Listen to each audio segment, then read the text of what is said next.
Suatu keburukan akan kembali pada dirinya sendiri. Pernah terjadi seseorang yang dengki. Seorang ini dengki dengan pengawal raja. Pengawal yang begitu dekat dengan raja tadi ini, setiap hari dia bertemu dengan raja, dia menemani raja ngomong. Padahal posisi pendengki ini juga seorang pengawal. Dia lihat, namanya orang dengki yang bahaya itu adalah wa min syarri hasidin idza hasad.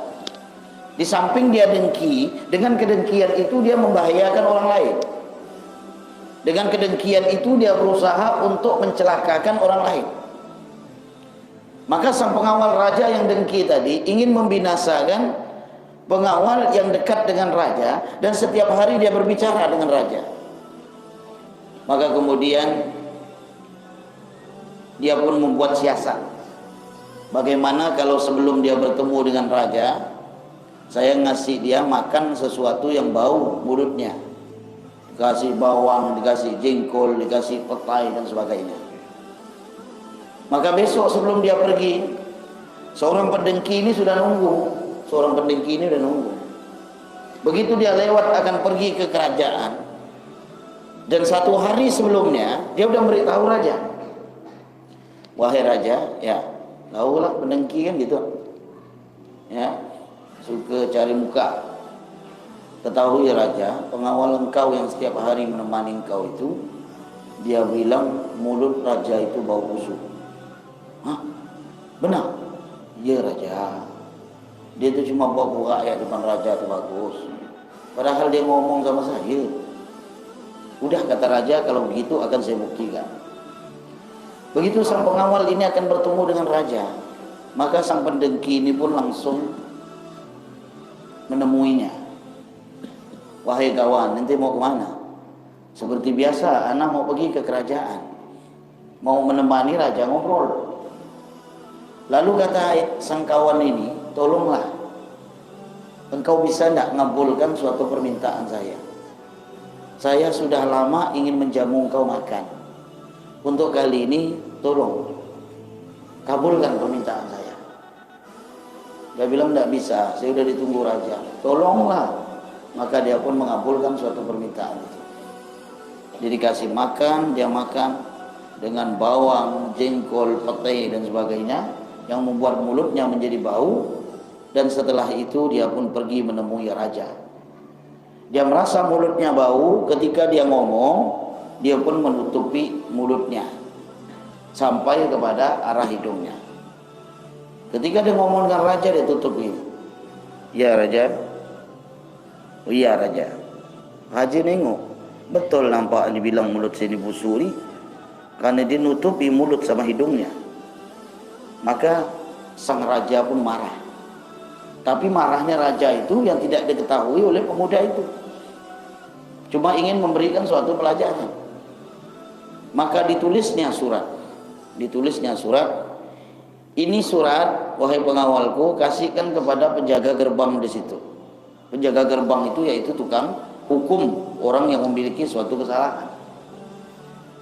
Maka seorang hamba Allah yang soleh tadi ini, seorang pengawalnya yang jujur, yang baik ini, melaksanakan apa yang diperintahkan oleh raja.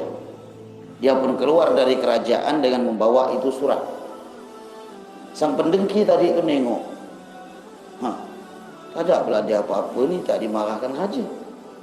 Lalu sang pendengki pun mendekati daripada seorang pengawal itu. Wahai kawan, ente mau kemana? Saya mau pergi ke penjaga gerbang itu. Ada apa? Ini ada surat, raja suruh menyampaikan kepada penjaga gerbang. Maka sang pendengki mengatakan, wahai kawan, itu apa surat itu? Saya tidak paham. Selama saya duduk sama raja, kalau raja itu nulis surat, itu biasa raja akan memberi suatu kado atau memberi bonus kepada seseorang itu. Kenapa saya ingin dia supaya dimarah raja justru dikasih bonus? Namanya sang pendengki tadi lalu mengatakan, wahai kawan, tolonglah saya begitu perlu dengan kertas itu. Biar saya saja yang mengantar penjaga gerbang. Karena saya ingin juga untuk mendapatkan hadiah, dan selama ini saya tidak pernah merasakan bonus dari raja.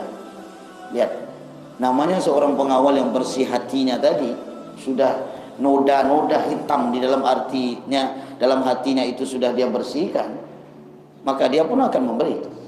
Ya, dikasihnya, udah, ente ambil ini, ente antarkan.